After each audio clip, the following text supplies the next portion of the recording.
It's become clear that Sony's developers have managed to achieve the laudable accomplishment of making games that don't require sequels to improve upon their formula. Each sequel, rather than deliver another visceral kick in the ass, has offered an awkward taint transplant instead. This is especially the case with Spider-Man 2. The gameplay is largely unchanged, save for a wingsuit, some stealth web lines, and, bizarrely, bike riding. You play as Peter, Miles, and MJ once again, but the only obvious change was made to Mary Jane Watson, who has become a budget Claire Redfield, because nothing screams originality like giving a non-superhero character a gun and a motorcycle. I'm not too surprised they only managed one clear improvement. After all, the first game was lauded for making you feel like Spider-Man, or a Spider-Man with the exaggerated swagger of a black teen, while Mary Jane's sections made you realize what it would be like to date a superhero and do his laundry. Gameplay similarities are to be expected in a sequel, but it's the plot where you expect raised expectations. But I was even more let down when I discovered that Spider-Man 2's plot stands out like a sore thumb. A thumb that keeps trying to hitchhike down the same stretch of road.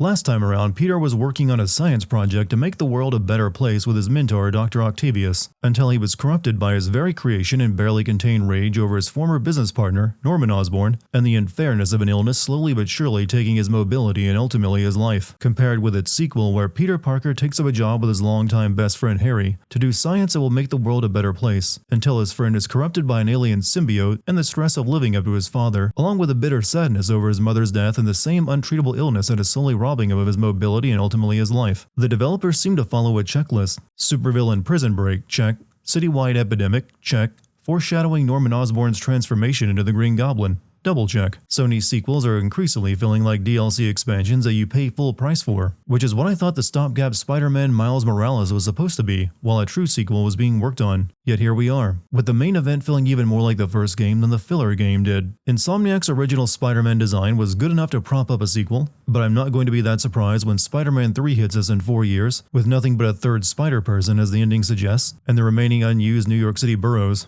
They've de-aged Peter so much he now looks like he should be attending high school instead of teaching it. Peter Parker took a job teaching at Miles' high school, meaning both Spider-Men wouldn't be available for most of the school day. Nothing says ready for action like being stuck in third period chemistry. Sandman, a skyscraper-sized man made of, well, sand, is attacking New York City, and a good part of the city is trashed during the fight, with destroyed buildings and several square blocks buried under sand. But after this is over, the city goes right back to normal as if this was just petty crime not worth mentioning. New Yorker resilience can only gloss over so much. At the very least, you would expect rent prices to finally go down. I'm not a fan of the robotic spider legs Peter has as an ability now. They feel like they were added to give him something unique when compared to Miles, who gets electricity and invisibility. There's also zero chance these wouldn't kill regular people. Humans are a bit weak to sharp, pointy metal hitting them in the face. But if these robot spider legs are so good, why wouldn't Peter share them with Miles? He has no problem sharing the new web wings with Miles or any other spider gadget. Also, where in the hell are they stored when not in use? Those things are pretty big. After seeing several of the sand clones turned into fulgurite by lightning strikes that disobey the law of the path of least resistance, Peter comes up with a plan for Miles to get struck by lightning so they can redirect it at Sandman. Thankfully, Peter's barely functioning prototype spider legs are conveniently equipped with anti-Sandman lasers that can be charged by direct current from the lightning stored in Miles without being fried. 6 months ago, Kraven was hunting one of his own men through the jungle for sport, disappointed that he wasn't much of a challenge. Kraven had apparently never checked the news before, since he needed a henchman to bring supervillains in New York to his attention. I guess he never considered hunting actual superpowered people with his own superhuman physique until someone shoved an iPad in his face. With New York buried under sand, Miles' top priority is getting the friendly neighborhood Spider-Man app up and working again so people can continue to send help requests to Spider-Man. One such request was this man stuck in a pile of sand, which shouldn't even be an emergency since you can dig someone out from sand. But his wife instead sent an SOS to Spider-Man instead of asking any child with a plastic shovel to step up and be a hero. New York seems to have liquidated all of its police department, since even after a citywide disaster, the only people on the scene are Spider-Man and firefighters. Police are nearly non-existent throughout the game no matter how much society is breaking down. If there was an explanation for that, it might explain why everyone now relies on Spider-Man. One thing I've learned from these Spider-Man games, startups just leave their equipment unattended on a roof somewhere in New York and are perfectly fine with anyone using it. Okay, tell me what to do. You've still got that 3D printer built into your web shooters, right? I need you to build something real quick. Peter has a 3D printer built into his web shooter that can print out a fully functioning drone in mere seconds. Explain to me why Peter has any money issues whatsoever if he can engineer something world-changing like that. The guy should be a multi-billionaire already. The Spider-Man Uber app is still on its face, one of the dumbest concepts I've ever come across. There's no way Apple or Google would allow such an app on their stores. The app would also make you liable for aiding and abetting a vigilante. It would also be incredibly easy to use the app to distract Spider-Man. Were I a criminal, I would send a bogus help request somewhere on the other side of the city and knock over ATM machines while Spider-Man is busy chasing fake requests. There's a reason why Batman only gave Gordon the bat signal and didn't allow every Gotham citizen to send him a DM. Whose idea was it to have a gun club in the city? Screw the Second Amendment, says the vigilante who takes the law into his own hands while using unregulated weapons of his own design. People should not own any guns in this city full of superpowered criminals and no police. Except for my girlfriend. I see the launcher. Now what? This isn't an aircraft carrier where you need a steam catapult system. It's a drone. It has vertical takeoff and landing. This city is lost if you use an app to call Spider-Man when trapped in a burning building instead of the fire department. Why even pay local taxes anymore for public safety services? Did J. Jonah Jameson send a help request, or did someone walk by and think, yeah, there's someone in that limo dying, did my duty by informing Spider-Man, and leave without helping? Also, what happened to the driver of the limo? Jonah was the only one inside. Just a heads up, if you ever rescue someone from a car wreck, don't go swinging around on a rope while carrying them in case they've suffered from a neck, spine, or head injury. Help! I've been abducted! What?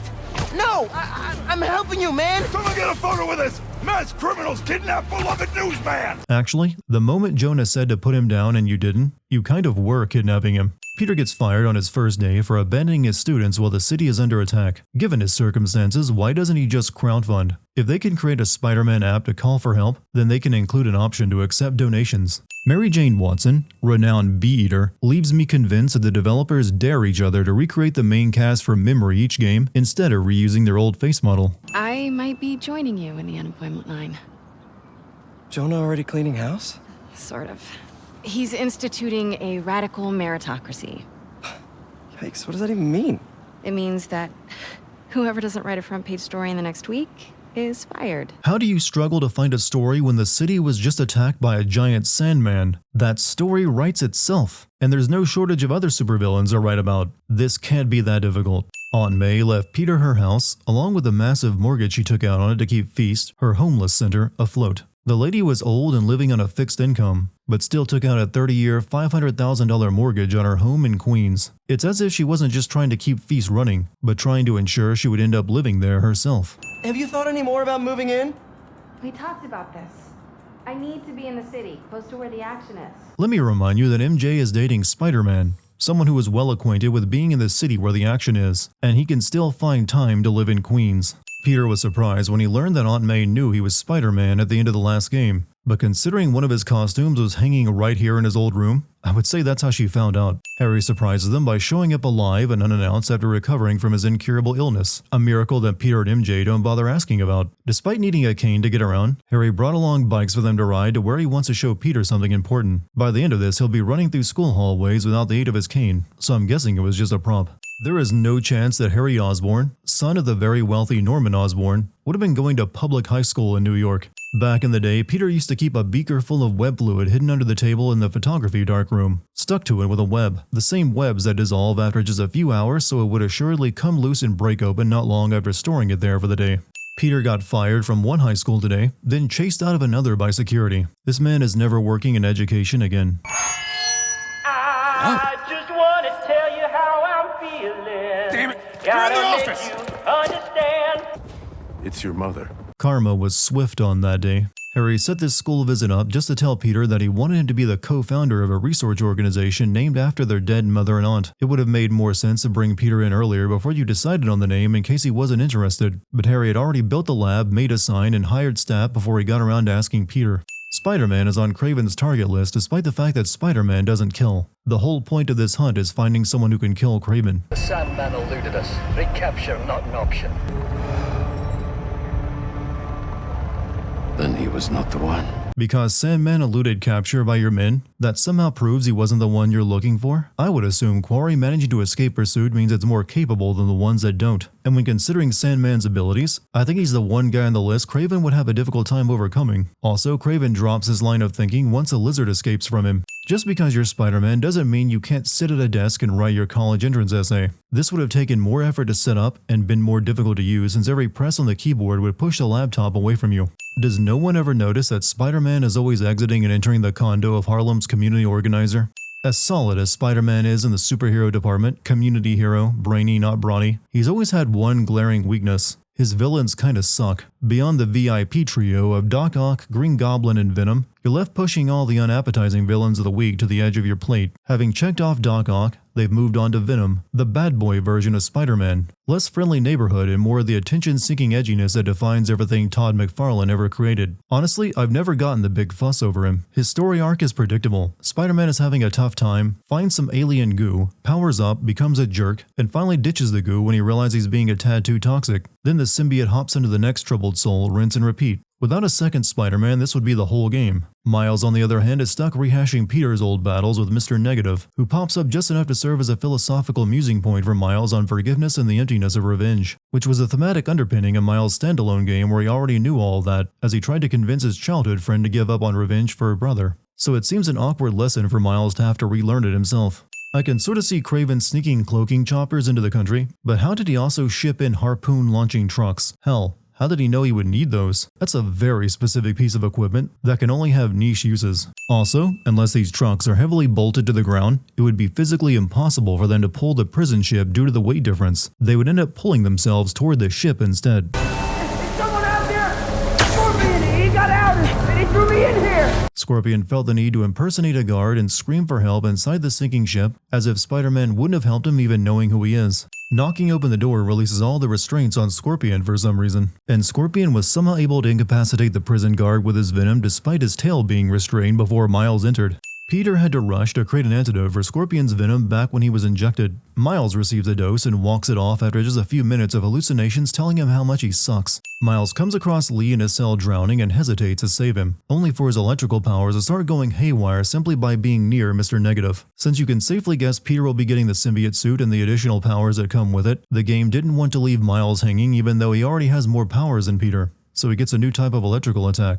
Kraven's bullets set off these fuel tanks, but the giant harpoon stuck in one didn't. This sets the East River on fire, somehow spreading fuel from the tanks a good 100 meters to the pier and then somehow catching the top of the pier on fire instantly. Then there's a small boat whose engine won't start, about to be chewed up by the propeller of the ship, which is still turning while the ship is capsized, which leads to the pier turning into a meat grinder with everyone sliding toward the propeller while Miles tries to stop Kraven from taking Lee. Every moment when civilians need saving is a Rube Goldberg machine of disaster.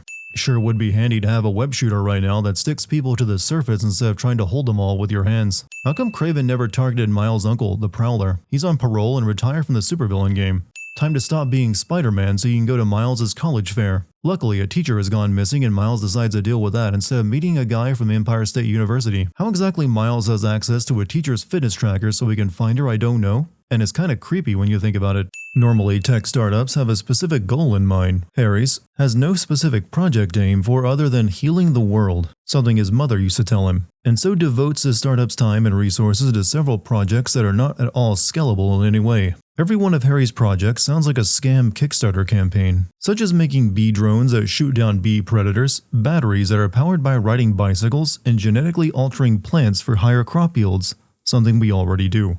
Given that the last time Dr. Connors tried to fix something wrong with his own body, he turned himself into a lizard, breaking scientific ethics by experimenting on himself, I'd be more than a little concerned with his cure for Harry, and that he would be hired to work at this foundation. You really have a particle accelerator? We use it to send proton beams to that treatment room downstairs. I don't believe I'd want the protein beam of a particle accelerator aimed at me for treatment. The last guy I read about who stood in front of one had half his face permanently paralyzed. Also, you wouldn't want your worker sharing office space with a containment tube of a particle accelerator. These things use massive amounts of electricity to accelerate particles near the speed of light and then smash them into each other. There are powerful magnets and electronics involved throughout its structure, things that can be dangerous and also cause misreadings in other sensitive lab equipment, or be contaminated by other nearby research. Using this technology, we're on track to end world hunger by 2035. Wow. I know a rooftop you could use for a real-world test if you're interested. Oh, very much so. Oh damn, a rooftop. I was planning on a climate-controlled greenhouse where we could eliminate variables to the experiment, but a random rooftop in New York will do just fine. The guys who took Lee and Scorpion?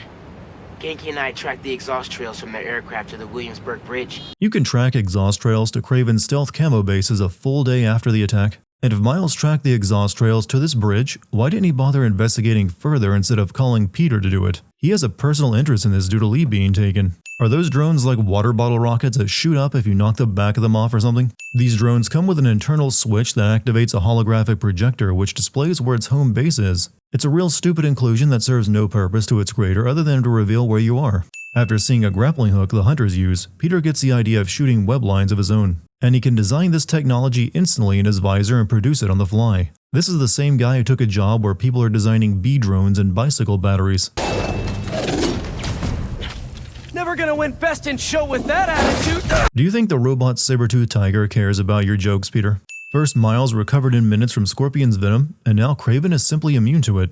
Peter sends Miles an urgent text message to suit up, and Miles leaves without his suit, because it was on display in his room at the start of this scene. He killed Scorpion, and he's got a whole hit list of supervillains. No way. Alicia's on their list too. Black Cat, your ex? Exactly. She won't listen to me if I say she's in danger. But maybe she'd listen to someone she doesn't know. Great logic, Peter. If Alicia won't listen to you, send someone she doesn't know and has even less reason to trust. Just have to isolate the molecular components of the metal filings I found. If you perform a molecular scan and it gives you a readout that you then begin editing to give you a completely different result, you have made the whole purpose of scanning something like claw marks to discover the metal composition pointless. It turns out that magic is real. Black Cat uses the wand of Watum she stole to create portals. You would think this mind-blowing revelation would really mess with the science types like Peter and Miles, but magic is never brought up again. Somehow Kraven's men are able to track Felicia even as she creates portals that go anywhere in the city. My girlfriend's in Paris, and I got her into trouble with some bad people. I got my girlfriend who is in Paris in trouble somehow from New York, so I need a magic portal to get to Paris instead of taking a flight. Before Miles can use the wand to find Lee, Doctor Strange's friend Wong teleports it away, leaving a note behind that they owe Miles one. And Doctor Strange will be of no help at all in this game, just like the rest of the Avengers who have their tower here in New York, but never do anything even when the world is imperiled except make things more difficult like in this case. Mysterio is out of prison and apparently reformed, using his hologram technology to create full-dive virtual reality centers that bear the name of his criminal persona, and people actually trust him. Come on down to Jeffrey Dahmer's diner. Bring the family. I'm not sure how exactly the Mysterium works. The only thing Miles put on before going inside was a pair of headphones, but once he's in, it reads his mind and creates the illusion of being a DJ before he goes haywire, trapping him in here with illusionary goons while Mysterio tries to get him out of the malfunctioning VR setup. They never established that if you die in this, you die for real. So this is no different than any other video game, so I'm not exactly sure what the threat is. Whoa, that can't be right. What is this thing reading anyway? Our body temperature? Maybe the love detector is detecting that radioactive semen I've heard about. Coney Island employs not one but two former supervillains, with Tombstone running the go-karts. It can't have been more than a year or two since Tombstone would have been arrested. Did he really serve all of his time or get parole, despite being a superpowered murdering gang leader? It has to be really hard to pretend to be thrilled by roller coasters and carnival rides when you're a Spider-Man and do way more intense things every day. Kraven's men show up to grab Tombstone. Of course, they could have waited until he got off shift and wasn't in the middle of a busy night at Coney Island, but since this game has essentially established that New York is a lawless place where police don't appear even when a foreign army invades, they may as well do as they please. Why in the hell did the carnival workers let people back on the roller coaster? This attack has been going on for 10 minutes. There's even another car coming up behind the first one. Dr. Connors said it's some kind of self-learning exosuit, but I had no idea it could... Harry wasn't aware he could lift several hundred tons of metal before he even tried it. He just went for it when he saw Spider-Man struggling. You know what this means, right? We both have superpowers. Just think about all the stuff we could do to heal the world! One more superpowered person isn't exactly going to move the needle much toward healing the world, especially when most of the world's problems are not solvable by fighting crime in New York. Rather than do any real testing or look into where and how Dr. Connors created this exosuit, Harry simply wants to see what it's capable of so he can be a superhero. There has to be a better place for target practice than your glass-walled office. Heard some chatter about the steel foundry in Williamsburg off a radio I swiped from those hunters. Sounds like Tombstone's there. Black Cat calls Spider-Man to tell him she knows where Tombstone can be found. She learned this from a radio she swiped from one of Kraven's hunters before she left. A shortwave radio that is somehow picking up broadcasts in New York all the way from Paris, mind you. The both of you should be cooked alive sitting on the edge of a cauldron full of molten steel. With the symbiote's weakness being sound frequency, it should be trivial to defeat it later given how easy it is to exploit that, but no one will put together anything but temporary sound weapons instead of blasting a bullhorn at it. This is a steel foundry as imagined by orcs in the middle of New York. Why is there a massive prison cell inside of it, rigged to fill the room with molten steel if anyone messes with it, making it one of the most expensive defense systems ever created, since you have to use a lot of energy to melt iron ore, and even more to keep it melted. And this system requires a massive amount of molten material at the ready 24/7, so Kraven's men have to be melting down steel on the regular as if they worked here. Isn't fire the symbiote's other weakness? Harry says his exosuit is fireproof and even jumps right into the furnace to save Tombstone. Harry gets inside the cell where Tombstone is kept to save him, but really just trapped himself inside it, so they have to pull the door off, which is what they should have led with. So all those hunters Peter and Harry knocked out inside this place are dead, right? And this steel mill just blew up in the middle of New York. That's a whole lot of potential deadly gases and hazards that would likely need the surrounding area evacuated. Can you see if we were followed? Followed from an exploding building? You're just standing right outside it. They could watch you from a window. This is actually ironic, because there are two separate times in this game where they do follow Peter.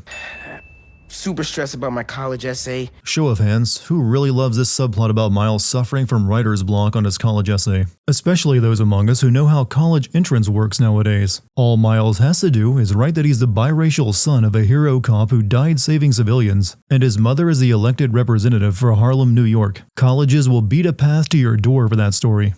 And Lee's still out there.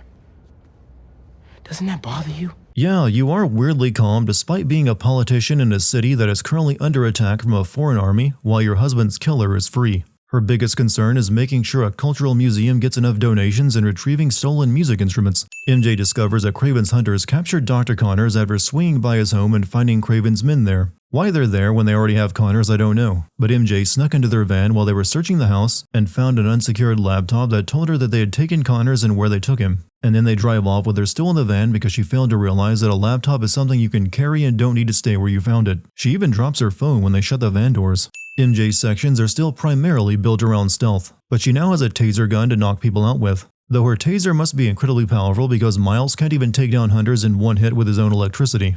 Instead of using the radio to call for help, MJ becomes focused on tricking the hunters into giving her Connor's door code. After a too long section where you need to get a door code and a key to free Connors, Kraven interrupts and injects Connors with a serum that turns him into the lizard. The thing is though, there's nothing special about Dr. Connors. You could inject anyone with the formula and it would turn them into the lizard. Peter and Harry show up despite having not received a single bit of info on where MJ was taken. I can use this to make an antidote. Why would Kraven recreate the antidote to the lizard transformation if his only plan was to hunt Connors and kill him? Spider Sense fails to work only when the game needs a dramatic moment. Let me get you on your feet and moving around. That way you can lose more blood. Peter dies, but then the symbiote reacts and heals him instantly from the fatal knife wound, which you would think means you can't get a game over as Peter in the symbiote suit, but you'd be wrong. This revival is a one-time thing. The symbiote refuses to return to Harry afterward, preferring Peter as its host. Telling Harry's father Norman about this situation is never brought up, or looking into Connor's research to figure out anything about the symbiote. They decide they have to find Connors and cure him because that's the only way to save Harry. There's actually another symbiote in Oscorp's possession that could save Harry, but that's reserved for the ending of a side quest and possibly a DLC in the future.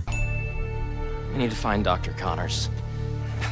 Except He's a drooling reptile right now. Peter has already beaten the lizard before, and somehow returned him to human form using his blood, based off a blood sample you could find in a backpack in the previous game, which Peter said he was keeping just in case Connors ever transformed again. Why can't Peter just reuse what he did then, instead of finding Kraven and the serum he's keeping around his neck? MJ's plan to find Kraven is to use a chunk of knife that fell out of Peter and take it to a pawn shop, the owner of which is apparently an expert on plot MacGuffins. He's reluctant to help Peter, but he mentions that the flames have been lit, and then Peter starts finding bonfires on top of buildings throughout New York lit by hunters, which is apparently some kind of invite that leads hunters to the location where Kraven is having a big party. This is easily the most nonsensical moment in the entire game. Let me break it down in order. First, the pawn shop owner recognized the blade Peter pulled out of himself as belonging to Kraven, then mentioned the bonfires on rooftops which Peter somehow missed on his way here. Kraven's room is guarded by a tiger, so Peter has to get meat and a sleeping dart before he can rummage around. The dart came from a hunter who was hit by it during a machismo competition earlier, and no one removed it from him despite it still containing enough narcotic to put down a tiger, meaning the guy should be dead. These drugs are for late-stage chemotherapy. For someone in late-stage chemotherapy, Kraven sure as hell doesn't look it. The guy hasn't even lost his hair. Somehow the big guy that caught Peter in Kraven's room managed to beat Peter to the chapel despite Peter web-slinging here. Craven set up a trap in this chapel that was baited only by a letter he wrote to himself inside his room protected by a tiger inside the country club, and the only clue to that were the bonfires on buildings. All this was prepared even though he didn't know Spider-Man would show up. That alone is some pretty galaxy-level luck, but he fortunately chose a location with a bell that can exploit the symbiote's weakness, which forces Peter to run off after grabbing the serum from him. If we could beam a few electrons in there, it'd stabilize it, but it's not like we have a particle accelerator. Beam electrons into the serum to stabilize it. I'd love to hear Peter and Harry's method for creating insulin. And to do this, they decide to use the particle accelerator, which should be noted Harry stated earlier was designed to use protons, not electrons. Particle accelerators are one of the most complex machines humanity is capable of making. But this one is very user-friendly and requires the press of a single red button. Zero calibration or complex startup protocols, as if Apple got into the business of designing billion-dollar research equipment. Also, particle accelerators are incredibly sensitive machines that have to be in perfect working order. Harry just mentioned this one was down for repairs, and Peter has to go inside to yank a section back into place with zero measurements to ensure it's aligned properly. If that suit can protect you from particles moving at near the speed of light, then Peter might as well be unkillable in it. Not so fast. There are 67 shutdown steps. Over 60 steps to shut down, but one button press to start it up. The particle accelerator catches fire, then the entire building is destroyed by Craven's hunters, but it still manages to finish stabilizing the serum. Inside Connor's home, you can find a Spider-Man comic. Wouldn't that be a documentary in this world? Who gets to make money off Peter's IP? Peter checks Connor's house but finds that he's already left, discovering only a vial of blood that Connors drew before leaving. Then Craven's men show up looking for the lizard as well. After you beat them, Peter hears over the radio that they located Connors by scanning satellite feeds, and he's at the Harlem Fish Market. The only way you could find the lizard with satellite feeds is if he were walking around on the surface in broad daylight, meaning he would have been spotted by just about everyone since it's New York City and he's a giant lizard. Miles gets there first, and while inside has Genki take control of one of the hunter's drones to help track the lizard once Peter shows up with a vial of Connor's blood from his house, and they insert it into the drone which just happens to have an onboard scanner. The same drone that also comes with a holographic map showing you where it came from. No police, no Coast Guard, no nothing. Even when there's a full-on battle going on in the East River where chemical weapons are being used. Peter throws the Genki hijacked drone at a gunship, which I'm certain killed the guys in it since neither Spider-Man saved them. Miles revealed that he saved the tracker before tossing the drone to Peter, which he somehow opened up and removed a circuit board from that he figured out was the tracker all in the split second he was holding it. I'm not even sure how a circuit board from a drone would track Connors. They gave it a sample of blood, which I assume meant the drone could follow it like a bloodhound.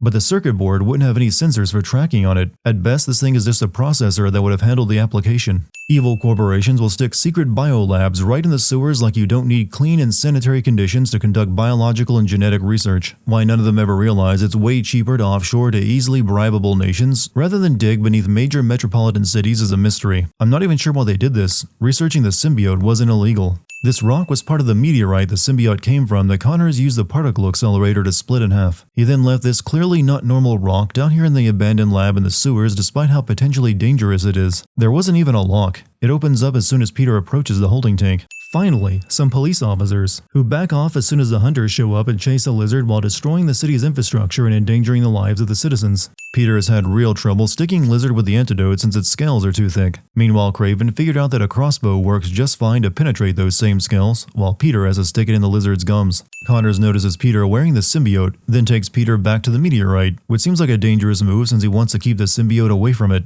Turns out Oscorp tracked a meteorite that fell to Earth near the city and dispatched Connors with armed security to this pretty common event. Meteorites fall on Earth every day. How did they know this one was so special? They found a mass of writhing black tentacles and Connors decided to reach out to it, losing his arm in the process when the security had to shoot it off. He then decided that discovering aggressive alien life would be an excellent way to cure his boss's son from an incurable disease by attaching it to him, despite knowing it could be dangerous. Destroy us? Harry was bonded to the symbiote for well over a year and was never affected by it like Peter is. The guy was putting together research foundations to save the world while wearing it, and Peter has had it all of a few days and is already refusing to remove it and arguing with MJ. Craven's hunters track Peter all the way to his home, which should mean they now know who Spider-Man is, but I guess they didn't bother reading the mailbox. They also had to track him on the ground, so using satellite feeds to find him like they did the lizard is out of the question for some reason. MJ goes to wake Peter up, but he's already gone. Turns out the symbiote took control while he was unconscious and starts attacking the hunters, which should lead to some of them dying given that the symbiote has no qualms against killing, but I'm pretty sure they all live. MJ, a reporter, knows how to add a web shooter to her stun gun, and rewire it so the web will shoot with a trigger pull. MJ doesn't even attempt to call the cops during this neighborhood invasion and just stealths her way through the town before finally sending a text to Miles. MJ can easily kick over an entire construction catwalk with a gentle kick. I'm 6'1" and nearly 210 pounds, and I couldn't do that. Are hunters set to easy mode when it's MJ's turn? I'm serious, it's like she's fighting enemies from a different game. Miles, I need you to seal me and Pete in the tunnels. What? If I can just talk to him alone, I know I can snap him out of this. How can you be sure you can talk down Peter while he's being controlled by an alien suit? Try talking him down before you lock yourself in a tunnel with him.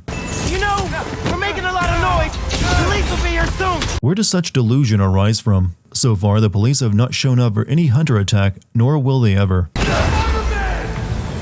Oh no. The crane won't respond. The hunters must not have known about the friendly neighborhood Spider-Man app, else they could have set a trap like this to capture Spider-Man way earlier. After failing to talk Peter out of it, MJ escapes by running into the only door in this entire tunnel, which Peter doesn't bother to check. Peter somehow found the only park bench in New York that hasn't had hostile architecture installed on it to deter people from sleeping there. Peter gets a notification from the Daily Bugle. A new story just went up about how reckless Spider-Man is. This is a story that is run in the Daily Bugle every day. Peter even used to take and sell them the photos Jameson used to defame him, but this time it really upsets him. I saw your story. I tried to tell you about that. Yeah, but you didn't, did you? I can't lose this job. Your job is to write the truth. I did. If MJ didn't include the part where Spider-Man is being controlled by an alien, then she intentionally misled people with her story. Norman Osborn must really suck at this game's DNA recombination minigame. He just can't seem to discover a miracle cure in the matter of days his son has left to live, when he wasn't able to do that in the years before and had to resort to using an alien. You're like a son to me. Since when did Peter and Norman have this close of a relationship? Peter was working for Dr. Octavius previously, someone Norman screwed over, and who then released a fatal disease to get back at Osborn that ultimately killed Aunt May. I'm not saying they couldn't like each other. I'm saying there's a lot of history and drama there that is completely ignored. This moment is also enough to send Harry into a jealous tailspin, even though he's never been depicted as having a strained relationship with his father. Go help him. The only person who can order Peter around while in symbiote jerk mode is an angry Latina mom. She didn't even bust out the Spanish or the flip-flop, so this is like level 1 angry Latina mom. Kraven never removed Miles' mask after capturing him. You might argue that Kraven wouldn't care about his identity, but he gathered tons of information on all of his other targets to know them better, to the point where he was even able to recreate the lizard formula, but has disregarded learning anything about Spider-Man.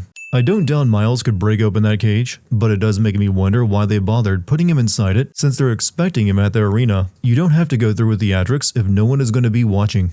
Before he can make it to the arena, Kraven tests Miles by giving him dozens of hunters to fight through and a trap room that fills with poison gas, except the generators that power the fans are inside the room filling with poison, making it very easy to stop. I kind of expected someone like Kraven to design some better traps. Fight to the death. Kraven wants to use Miles as bait to lure Peter into a trap. If Miles dies here, that plan is done. Lee decides on a battle of minds where he pulls Miles into a mental world and berates him with his doubts using people he knows. The problem I always notice with superheroes when they have their crisis of faith is that if they have this much self-doubt and loathing, they shouldn't be a superhero vigilante. But when presented with their own internal conflict, they just become more resolute and push through like Miles does without reflecting at all on why he feels this way. It's an idiot's idea of a mental struggle that boils every hardship down to the person not trying hard enough. Fine, Spider-Man. I am positive Miles could have escaped with Lee instead of just chucking him out the hole in the ceiling. Do not let them escape! Isn't this exactly what Kraven wants? He seems pretty pleased when Peter shows up to save Miles after Lee tells him where Kraven is. I'm assured that material is unbreakable. Maybe it is, but it isn't unliftable. You just dropped it over Peter like you were trapping a spider under a teacup. Kraven signals and a bell behind a thick wall starts ringing, hurting the symbiote even though it's muffled heavily by a brick wall. Oddly kinky. Miles must have ripped the bars off again. Why didn't Kraven put him in one of those unbreakable cells to keep him from interfering? I'm the hero. I don't get sick. If Peter really wanted to do some smack talk, he would mention the cells difference between his game and Miles. I made you.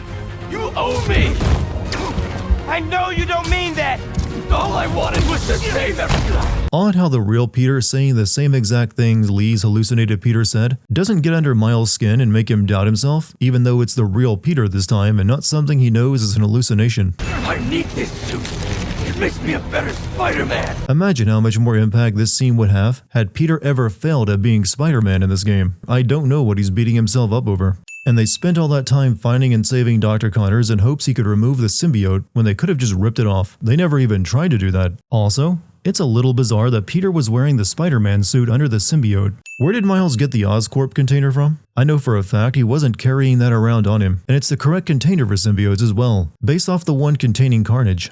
Before you go, do either of you want to apprehend Kraven, who's unconscious? Call the cops to come pick him up maybe? No? Okay then. I'm sure he won't continue being a problem. I have to talk to Dr. Connors. He said he knows how to destroy it. With Connors telling Peter to bring in the symbiote to be destroyed, I should follow up on that side quest involving Wraith hunting down the cult and their leader, who ends up being Cletus Cassidy, the guy who becomes Carnage. It ends with Cassidy stealing a different symbiote Oscorp was in possession of that apparently never crossed Norman's mind to use to save Harry from the disease after he lost the original symbiote. Connors doesn't even seem to know about the existence of this symbiote, since he never brings it up. Peter was expecting to meet Dr. Connors here at Oscorp, yet took off his mask upon arriving. The symbiote breaks free and merges with Harry again after he smacks the canister in a rage. Not playing around this time, it instantly takes over him, becoming Venom, knocking out Peter and ransacking Oscorp to get outside. This section is actually fully playable, which is easily the smartest move they could have made to show off the difference in power between Spider-Man and Venom. Kraven shows up for his final showdown with Venom, though this time he didn't bring anything with him to exploit the symbiote's weakness to sound. They do fight in the middle of a concert being held in Times Square, so I kept expecting the speakers to come into play. But nope, they just deleted Venom's weakness to fire, didn't they? Where does the head go when Venom eats it? It's still just Harry covered in slime after all. The only stomach to digest it is his. We're going to heal the world. Venom uses Harry's dead mother to convince him that he is the Slime Christ, complete with a Jesus on the cross pose, who must heal the world by assimilating everyone with a symbiote. I think this plan is only possible because everyone uses headphones now instead of blasting music over a stereo. It's why Venom from the 80s was satisfied with just going after Peter to kill him.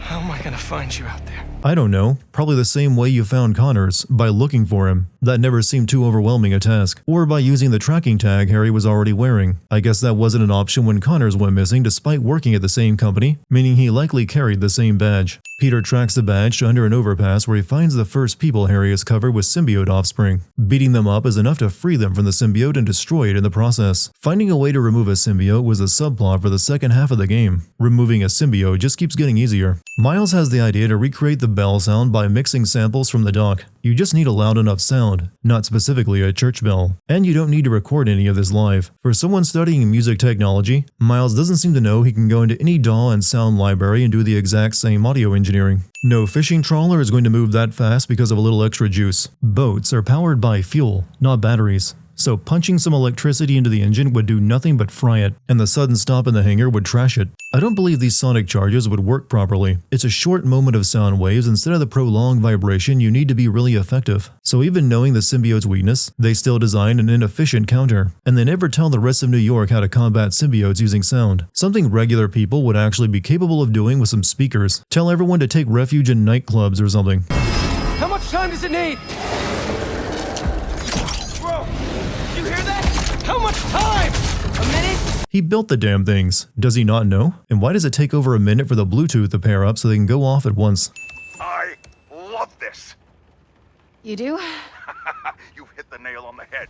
Finally! New York is being overrun by alien symbiotes and giant slime towers are appearing throughout town, and J. Jonah Jameson is thrilled with MJ's story on Spider-Man being a menace. Ew, that's disgusting. Percolated coffee. We need to get that thing off you. Do not call us a thing. Harry's pronouns are we Venom, thank you very much.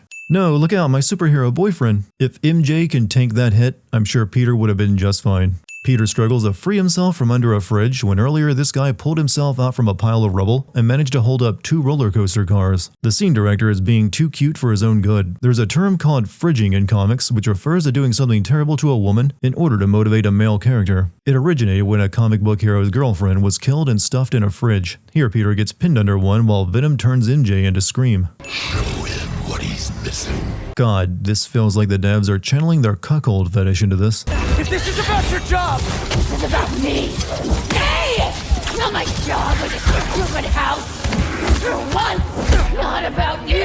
Next, MJ is going to complain about Peter taking her to Cheesecake Factory for their first date. The entire fight is punctuated by MJ ranting about things the game never bothered showing. The only frustration she displayed all game was over her job, not Peter, who has to deal with some very concerning issues on his own, that are now all things he has to apologize for. In comparison, Peter had to apologize for how he acted when he was under the influence of a symbiote, whereas with MJ, it's treated like she was just spitting facts about Peter's shortcomings. Cops only show up to domestic disputes in this game. Kiss my ass. I quit. Understandable, but you did quit your job without a 2-week notice. It may still be inside you. What? Nothing to panic about, but perhaps you should come to the lab for some tests. Harry, who wore the suit way longer than Peter did, didn't have any residual part of the symbiote still in his system after he lost it that might have kept him alive. Symbiotes have taken over City Hall, and they swarm Peter and begin assimilating him, until Lee appears. Turns out symbiotes are damaged by his power, and he does a thing where he can go inside someone's head to find the remaining symbiote cells inside Peter. That last part kinda threw me. How do you go inside someone's mind to destroy physical cells inside their body? You're not gonna have your therapist administer chemotherapy. This game has shown repeatedly that some of the most dangerous supervillains Peter has ever put away have reformed themselves and gone straight. Yet inside his mind, all the people he puts away are freed and returned to crime. If that is true, then maybe Peter should look into the problems the district attorney is having prosecuting people who were brought in by a vigilante. Lee transfers all of its power into the symbiote still inside Peter to save him, and in the process transforms it into Anti-venom, which is a symbiote without a connection to the hive mind and no personality of its own to influence Peter, and can destroy other symbiotes. It also lacks the weakness the sound frequency that all symbiotes have. It makes for one hell of a contrived coincidence, just so they don't have to take away all those new symbiote powers on Peter's tech tree in the last act. Connors didn't move the meteorite from his unprotected sewer lab that he must have known the symbiote was aware of after Peter wore it down here and saw it. Host and symbiote are perfectly fused. I'll find a way to save him. You can't. But you can still stop the symbiote. How? By killing the host. Well, Harry will die if you remove it anyways. Incurable illness, you know. But how exactly would you know this? This isn't exactly an established medical issue you can look up on WebMD. Venom uses the rock to accelerate its takeover of the planet, covering New York and symbiotes, and wouldn't you know it, down on street level no one seems perturbed by this hellscape they find themselves in. No police, no National Guard, and certainly no Avengers to deal with this world-ending threat. The world is about to end, and Miles spent his day making a new suit because he didn't want to be out-dripped by Peter. Also, this suit looks like it would be incredibly uncomfortable to wear under your regular clothes due to the hood. Why is Peter removing his symbiote mask like it's made of cloth? Call the play, coach.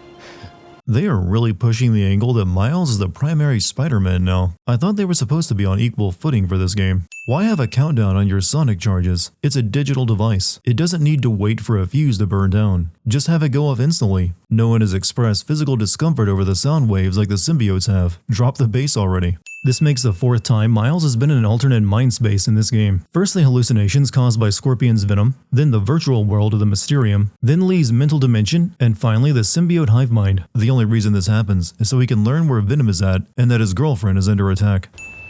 I like you so much, and I think you like me. Voicing your words so Haley can read your lips doesn't work when you're wearing a mask. Venom keeps attempting to assimilate Miles and Peter and keeps giving up where the meteorite is. With the number of saves Peter has needed in this game, he might as well start using the friendly neighborhood Spider-Man app to call in the more competent Spider-Man. If all those symbiotes get out of Manhattan, Goodbye, Earth. What is keeping them all inside Manhattan exactly? There's no military blockade, which is odd because the city was quarantined in the first game after a disease was spread, and there's no natural barriers. The symbiote should have already spread well beyond New York. and that particle accelerator is what damaged it in the first place. Cut off a piece at low power. Right, so what if we crank the power up? Like way past 11. Might destroy it. There's nothing that indicates you need a particle accelerator to destroy the meteorite. Particle accelerators are not even designed to destroy anything except for particles. I don't even know what this rock is doing, to be honest. Venom took it back and now it's very important. Everything about the last act of this game is rushed and poorly explained. I can lead Harry away from the meteorite. And I can handle all the symbiotes. While I grab the space rock. It feels like Miles' part in this plan is made up so MJ can have something to do. Peter gives MJ an upgraded blaster that shoots oddly quiet sound bullets that one-shot symbiotes, making it far more effective than sonic grenades or even the anti-venom suit, and Peter doesn't make use of the same invention for his own sake. Since this is a hive mind we're talking about, Venom should be instantly aware that the meteorite is in danger since he's connected with the other symbiotes who are fighting Miles and MJ. Whoever dropped these flares. I have come to love it when an element of game design is so out of place that the devs had the player character explain it for them. Pretty sure your +1 isn't invited to our high school reunion, Harry! Did you plan on landing in the most emotionally convenient location for you two? Venom raises the entire high school football stadium into the air, and somehow the speaker system is still powered. Huh, he can fly. Calm down with the exaggerated swagger. You don't need to backflip every time something happens. There is not a chance in hell this particle accelerator would still be working. Not after what happened to it when they were stabilizing the serum. Miles even drops a pile of burning rubble on the loop chamber to delay Venom, and then Venom fills the chamber with tentacles, and it still works. Nothing like a well-timed glitch to bring an overblown and rushed climax together, though Harry's weird neck would make a lot of sense given Venom's proportions in comparison to Harry's. There's not a chance in hell Peter survived being choke-slammed into a tanker truck which then exploded. With all the symbiotes, MJ is held off with her blaster while Miles charges the accelerator. There should be dozens of dazed and confused New Yorkers lying around in this scene, but there isn't one to be found. I don't know how Harry knows about Peter's anti-venom power, but he regains control long enough to allow Peter to finish off Venom. The hive mind and all the symbiotes are destroyed with the rock, except for Carnage, I suppose. I'm sure he'll have a satisfactory explanation in the DLC or sequel. I love how Miles stood around letting them warn Harry for a minute before reminding them that he can administer electric shocks to restart Harry's heart. Norman blames Peter for Harry's vegetative state as if he expected him to come out of this in perfect condition. Without the suit, his son is dying, and he asked Peter to save him, which meant removing the suit, which would mean he'd be dying of the disease again. Just a thought, but couldn't Peter give Harry the anti-venom suit to cure him? I believe it does all the same things. Get the G-Serum ready. I told you. There's only 3 VIP villains. Mary Jane moved in with Peter and took out a $500,000 loan to refinance Peter's house after quitting her job and becoming a podcaster who doesn't even edit her audio before uploading it and uses basic beginner equipment right as Peter decided to not find a job and create a startup in his garage. How did you get approved for a loan with no income to show for either of the signatures? Peter wants to take a break from being Spider-Man to work on his garage startup. I kind of expected him to have a better lab than this. He's created all sorts of amazing technology that is way ahead of anything else, and he put that together in his bedroom most of the time. I got this. All of it. Go be Peter Parker for a while. With great power comes great responsibility. To hand someone else your responsibilities. With all the redemption and second chances for villains in this game, it seems odd to leave out Dr. Octavius, who should no longer be influenced by the AI that helped control the tentacles. What are you writing? The final chapter.